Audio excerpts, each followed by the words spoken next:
আজকে আমরা ডুব দিতে চলেছি অজৈব রসায়নের এক অসাধারণ জগতে। আমরা দেখব কিভাবে এই রসায়ন একদিকে যেমন বিশাল সব শিল্প কারখানা চালাচ্ছে, তেমনি আবার একটা সবুজ সুন্দর ভবিষ্যৎ গড়ে তোলার পথও দেখাচ্ছে। সার, রং, কম্পিউটার চিপস এইসব তো আমাদের জীবনেরই অঙ্গ। কিন্তু একবার ভেবে দেখুন তো, এই আপাত দৃষ্টিতে একেবারে আলাদা জিনিসগুলোর মধ্যে কি কোনো মিল থাকতে পারে? একটা গভীর রাসায়নিক যোগসূত্র? হ্যাঁ, এদের মধ্যেকার সাধারণ যোগসূত্রটা হলো ইনঅর্গ্যানিক কেমিস্ট্রি, মানে অজৈব রসায়ন। এই রসায়নের নিয়মকানুনগুলোই এই সব কিছুর একেবারে মূলে রয়েছে। চলুন তাহলে একেবারে গোড়া থেকে শুরু করা যাক। প্রথমেই জেনে নিই অজৈব রসায়নের মূল ধারণাগুলো কি, যা আমাদের চারপাশের এই পৃথিবীকে গড়ে তুলেছে। খুব সহজ করে বললে, যে সব যৌগের প্রধান চরিত্র কার্বন নয়, তাদের নিয়েই অজৈব রসায়নের জগৎ। জৈব রসায়ন যেমন কার্বনের বিশাল সাম্রাজ্য নিয়ে কাজ করে, অজৈব রসায়ন কাজ করে বাকি সমস্ত মৌল আর তাদের যৌগ নিয়ে। আমাদের চারপাশে কত পরিচিত জিনিস, তাই না? লোহার মরচে, লেখার চক, জিপসাম বা ধরুন রান্নাঘরের সাধারণ নুন, এই সব কিছুই কিন্তু অজৈব যৌগের দারুণ সব উদাহরণ, যা প্রকৃতিতে প্রচুর পরিমাণে পাওয়া যায়। বেশ, এবার তাহলে ল্যাবরেটরির ছোট জগৎ থেকে বেরিয়ে আসা যাক। চলুন দেখি কিভাবে অজৈব রসায়ন বিশাল বিশাল শিল্পকারখানাগুলোকে চালায়। পৃথিবীর জনসংখ্যা তো বেড়েই চলেছে। এই কোটি কোটি মানুষের মুখে খাবার তুলে দেওয়াটা আজকের দিনে এক বিরাট চ্যালেঞ্জ। আর এই সমস্যার সমাধানও কিন্তু লুকিয়ে আছে রসায়নের ভেতরেই। আর সেই সমাধানের চাবিকাঠি হল অ্যামোনিয়া। অ্যামোনিয়া থেকে তৈরি সার কৃষিক্ষেত্রে একটা বিপ্লব এনে দিয়েছে, যা ফসল উৎপাদন বাড়িয়েছে বহুগুণ। অ্যামোনিয়া তৈরি করা হয় বিখ্যাত হেবার পদ্ধতিতে, কিন্তু কাজটা মোটেও সহজ নয়। বাতাস থেকে নাইট্রোজেন আর প্রাকৃতিক গ্যাস থেকে হাইড্রোজেন নিয়ে সেগুলোকে প্রায় 200 অ্যাটমসফিয়ার চাপ আর 450 ডিগ্রি সেলসিয়াস তাপমাত্রায় বিক্রিয়া করানো হয়। আর বিক্রিয়ার গতি বাড়ানোর জন্য লাগে লোহার অনুঘটক। সত্যি, এই পদ্ধতির আবিষ্কার একটা যুগান্তকারী ঘটনা। শুধু অ্যামোনিয়াই নয়, সালফিউরিক অ্যাসিডও শিল্পের আরেক দৈত্য। একটা সময় তো এমন ছিল যখন কোনো দেশের সালফিউরিক অ্যাসিড উৎপাদনের ক্ষমতা দেখেই তার অর্থনৈতিক শক্তি বিচার করা হতো। সার থেকে ডিটারজেন্ট, প্রায় সব কিছুতেই এর প্রয়োজন হয়। তো বিশাল বিশাল কারখানা তো দেখা হলো। চলুন এবার ফেরা যাক ল্যাবরেটরির শান্ত নিয়ন্ত্রিত পরিবেশে। দেখব সেখানে কিভাবে রঙের মতো সূক্ষ্ম জিনিস তৈরি হয়। কারণ রসায়ন মানেই শুধু বিশাল উৎপাদন নয়, এর একটা শৈল্পিক দিকও আছে। এখানে সূক্ষ্ম পরিমাপ আর সৃজনশীলতা মিলেমিশে একাকার হয়ে যায়, ঠিক যেমনটা লাগে সুন্দর রং তৈরি করতে। যেমন ধরুন প্রুশিয়ান ব্লুয়ের কথা। কি অসাধারণ একটা রং! প্রায় ৩০০ বছরেরও বেশি আগে এর আবিষ্কার হয়েছিল, আর তখন থেকেই এটা রসায়ন আর শিল্প জগতে একটা বড় জায়গা করে নিয়েছে। এর ঐতিহাসিক গুরুত্বও কিন্তু অনেক। আর এটা তৈরি করার পদ্ধতিটাও বেশ মজার, অনেকটা রান্নার রেসিপির মতো। নির্দিষ্ট পরিমাণে potassium ferrocyanide, ferrous sulphate, hydrochloric acid আর জল ঠিকঠাক মেশালেই তৈরি হয়ে যায় এই গভীর নীল রংটা। ল্যাবরেটরিটা যেন এখানে একটা শিল্পীর স্টুডিও। কিন্তু একটা কথা ভাবুন তো, যখন এত শক্তিশালী সব রাসায়নিক নিয়ে কাজ করা হচ্ছে, তখন নিরাপত্তার বিষয়টা তো আসবেই। কারণ ক্ষমতার সাথে সাথে কিন্তু একটা বড় দায়িত্বও চলে আসে, তাই না? ইতিহাসে কিন্তু এমন অনেক ভয়াবহ রাসায়নিক দুর্ঘটনার নজির রয়েছে। জাপানের মিনামাটা, ভারতের ভোপাল বা চেরনোবিলের মতো ঘটনাগুলো আমাদের বারবার মনে করিয়ে দেয় যে সামান্য একটা ভুলের পরিণাম কতটা মারাত্মক হতে পারে। তাহলে আসল প্রশ্নটা হলো, এই মারাত্মক সব রাসায়নিকের সাথে কাজ করার সময়ে রসায়নবিদরা নিজেদের আর চারপাশের পরিবেশকে বাঁচান কিভাবে? এর উত্তরটা বেশ বুদ্ধিদীপ্ত। একটা সর্বজনীন ভাষা তৈরি করা হয়েছে, বিপদের ভাষা। এই যে চিহ্নগুলো দেখছেন, এগুলোকে বলে GHS পিক্টোগ্রাম। পৃথিবীর যে কোনো ল্যাবে গেলেই এই চিহ্নগুলো দেখতে পাওয়া যায়। কোনটা দাহ্য, কোনটা বিষাক্ত বা কোনটা শরীরের ক্ষতি করতে পারে, সবকিছুই এই সহজ চিহ্নগুলো দেখেই এক ঝলকে বোঝা যায়। শুধু এই চিহ্নগুলোই নয়, ল্যাবে কাজ করার জন্য কিছু অবশ্য পালনীয় নিয়মও আছে। যেমন সবসময় ল্যাব কোট আর গগলস মানে পার্সোনাল প্রোটেক্টিভ ইকুইপমেন্ট বা পিপিই পরা। বিপজ্জনক গ্যাস নিয়ে কাজ করার সময় ফিউম হুড ব্যবহার করা। আর হ্যাঁ, ল্যাবের ভেতরে খাওয়া দাওয়া তো একদমই না। এই ছোট ছোট নিয়মগুলোই কিন্তু জীবন বাঁচাতে পারে। আমরা অতীত আর বর্তমান তো দেখলাম, এবার চলুন ভবিষ্যতের দিকে তাকাই, যেখানে রসায়ন আরও অনেক বেশি দায়িত্বশীল এবং পরিবেশবান্ধব হয়ে উঠছে। রসায়নের ভবিষ্যৎ কিন্তু এখন একটাই লক্ষ্যের দিকে এগোচ্ছে, আর সেটা হলো সবুজ রসায়ন বা গ্রিন কেমিস্ট্রি। এর মূল ভাবনাটা খুবই সহজ, এমনভাবে রাসায়নিক জিনিস তৈরি করা বা ব্যবহার করা যাতে পরিবেশের ক্ষতিটা সবচেয়ে কম হয়, মানে গোড়া থেকেই দূষণটাকে আটকে দেওয়া। এই বর্জ্য ব্যবস্থাপনার পিরামিডটা দেখুন, কি দারুণভাবে পুরো ব্যাপারটা বুঝিয়ে দিচ্ছে। সবচেয়ে খারাপ উপায় হলো বর্জ্য ফেলে দেওয়া, তার চেয়ে ভালো হলো রিসাইকেল করা। কিন্তু সবচেয়ে পছন্দের উপায় কোনটা? সেটা হলো পিরামিডের একেবারে চূড়ায় থাকা উপায়টা, অর্থাৎ বর্জ্য তৈরি না হতে দেওয়া। এটাই হলো সবুজ রসায়নের মূল মন্ত্র। তাহলে শেষ কথা হলো এটাই, অজৈব রসায়ন আমাদের এই আধুনিক সভ্যতা দিয়েছে, এটা সত্যি। কিন্তু এখন আমাদের সামনে সবচেয়ে বড় চ্যালেঞ্জ হলো এই রসায়নের শক্তিকে কাজে লাগিয়েই একটা টেকসই, একটা সবুজ ভবিষ্যৎ তৈরি করা। কিভাবে আমরা সেটা করব? এই প্রশ্নটার উত্তর খোঁজার দায়িত্ব কিন্তু আমাদের সবার। চলুন আজ আমরা ডুব দিই অজৈব রসায়নের এক দারুণ জগতে। এখানে বিজ্ঞানীরা বলতে গেলে অনেকটা লেগোর মতো একটা একটা করে পরমাণু সাজিয়ে আমাদের ভবিষ্যৎটা গড়ছেন। আমাদের হাতের স্মার্টফোন থেকে শুরু করে বাসার ছাদে লাগানো সোলার প্যানেল পর্যন্ত সবখানে কিন্তু এর ছোঁয়া। ব্যাপারটা কিন্তু শুধু খাতা কলমের রাসায়নিক সমীকরণের মধ্যে আটকেনি, এটা হলো একেবারে নতুন জিনিস তৈরি করা আর পৃথিবীর বড় বড় সব সমস্যার সমাধান খুঁজে বের করার একটা রোমাঞ্চকর অভিযান। তাহলে মূল প্রশ্নটা হলো, আমাদের এই গ্রহের যে সবচেয়ে বড় চ্যালেঞ্জগুলো আছে সেগুলোর সমাধানের জন্য একদম নতুন ধরনের পদার্থ আমরা বানাবোটা কিভাবে? এর উত্তর কিন্তু লুকিয়ে আছে এই অণু পরমাণুর জগতেই। চলুন দেখি বিজ্ঞানীরা ঠিক কিভাবে এই অসাধারণ কাজটা করেন। তো আমাদের আজকের এই জার্নিটা হবে 3 ধাপে। প্রথমে আমরা দেখব ভবিষ্যতের জন্য দরকারি উপকরণগুলো কিভাবে ডিজাইন আর তৈরি করা হয়। এরপর আমরা জানব ওই বানানো উপকরণগুলোর আণবিক গঠন কিভাবে একদম নিখুঁতভাবে বের করা হয়। আর সবশেষে আমরা দেখব এই পুরো রসায়নটা কিভাবে একটা পরিষ্কার সবুজ পৃথিবীর জন্য কাজ করছে। প্রথম পর্ব, ভবিষ্যতের উপকরণ তৈরি। এখানে মূলত 2টো প্রধান ধাপ আছে। প্রথমটা হলো কম্পিউটারে একটা ব্লুপ্রিন্ট বা নকশা বানানো, আর তারপর ল্যাবরেটরিতে সেই নকশাটাকে বাস্তবে রূপ দেওয়া। এখন একটা মজার জিনিস দেখুন, বিজ্ঞানীরা কিন্তু আজকাল ল্যাবে ঢোকার আগে কম্পিউটারে বসে নতুন পদার্থের ডিজাইন করে ফেলেন। এটাকে বলতে পারেন কেমিক্যালের জন্য একটা গুগল ম্যাপস। যেমন এখানে কম্পিউটার প্রায় 99.4% সিওরিটি দিয়ে বলে দিচ্ছে যে Na2MnO3 নামের এই নতুন জিনিসটা বানানো সম্ভব।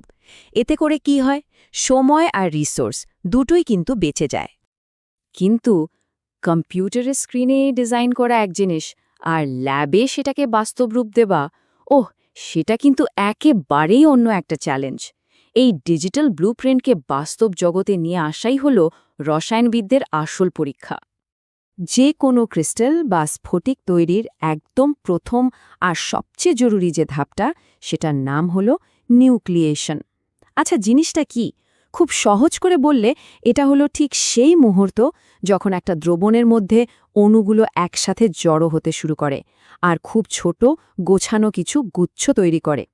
এই গুচ্ছগুলোই হলো ক্রিস্টাল বেড়ে ওঠার জন্য আসল বীজ। এই যে ডায়াগ্রামটা দেখছেন, এটা কিন্তু খুব সুন্দরভাবে পুরো ব্যাপারটা বুঝিয়ে দিচ্ছে। ভালো ক্রিস্টাল বানানো একটা খুবই সূক্ষ্ম কাজ।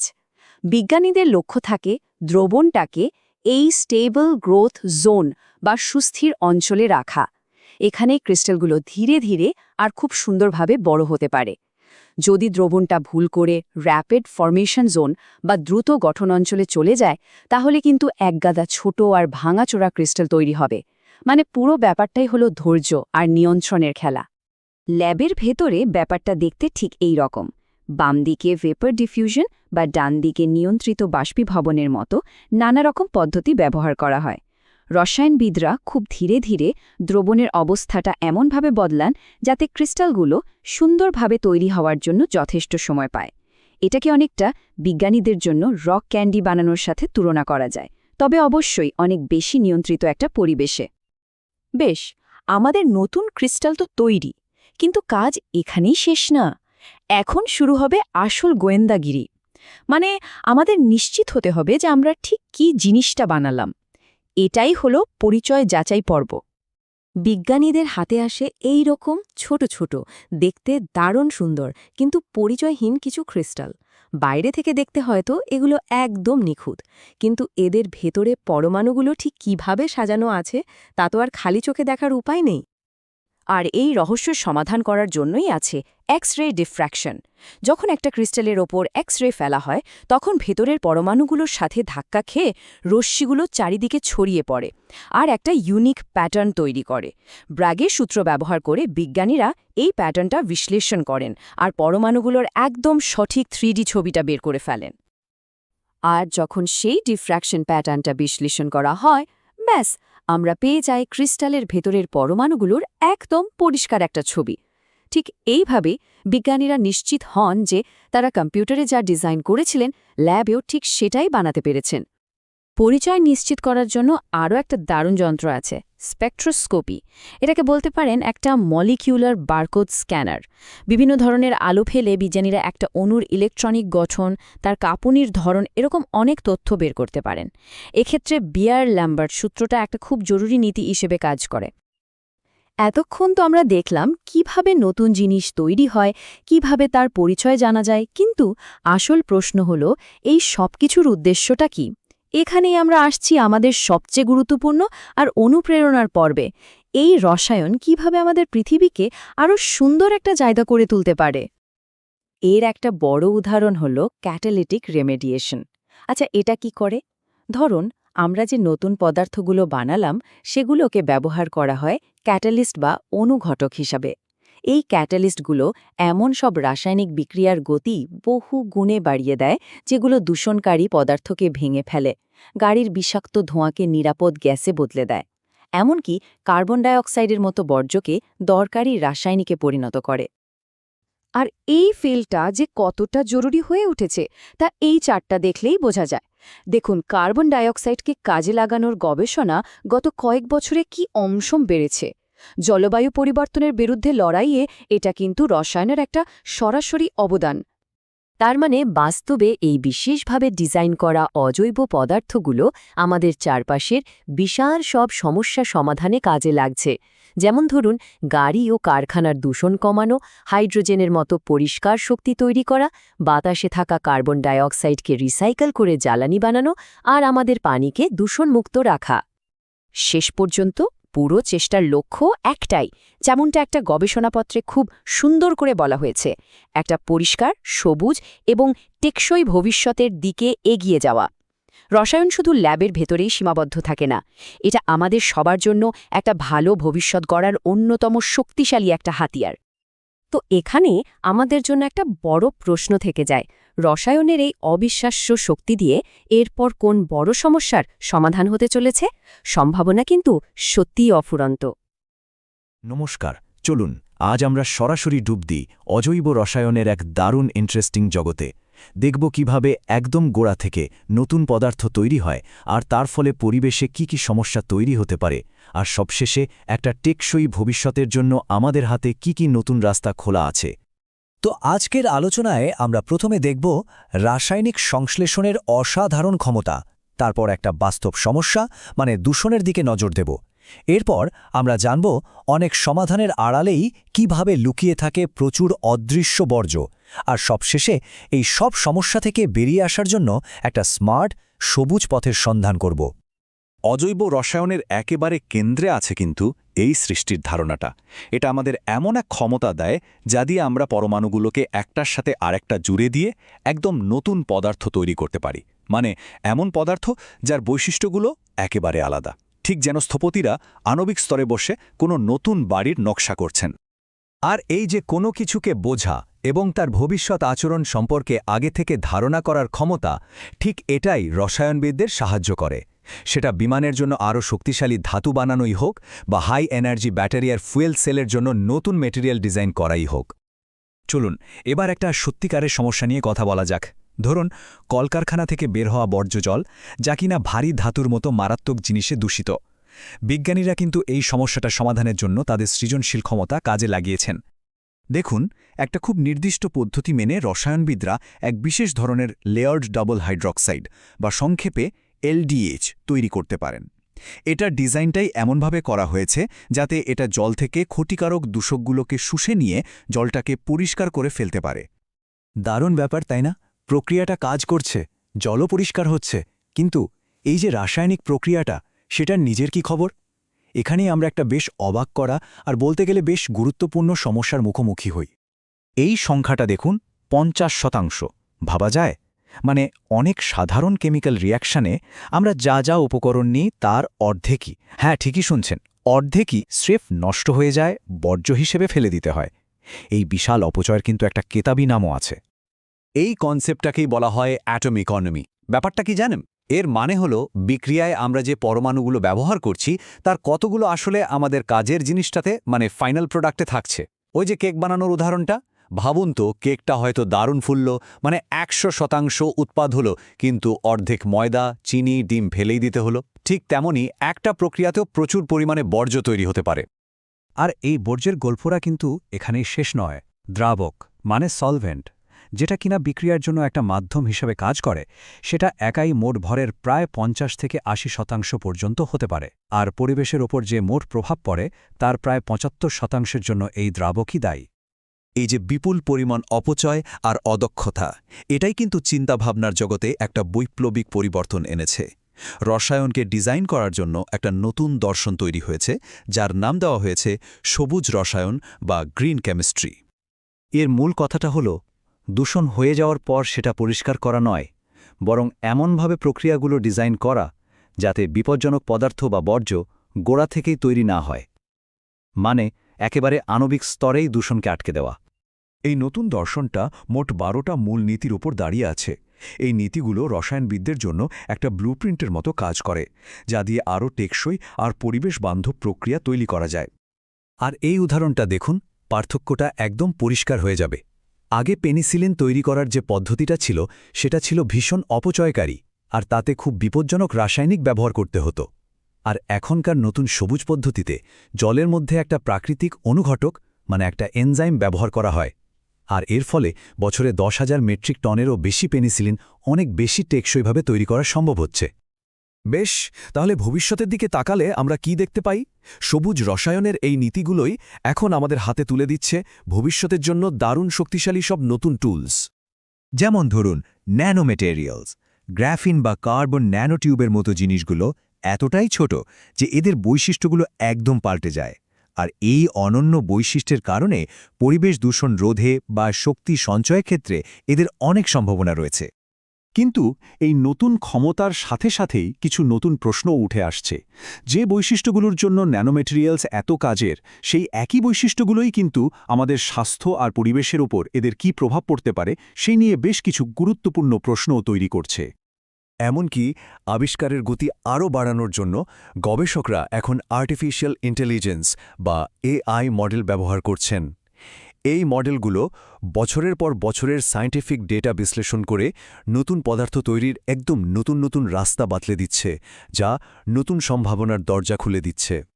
আর এই সব কিছু মিলিয়ে আমরা একটা চূড়ান্ত এবং খুব গুরুত্বপূর্ণ জায়গায় এসে পৌঁছেছি, যেটা হলো আমরা ঠিক কেমন ভবিষ্যৎ তৈরি করতে চলেছি।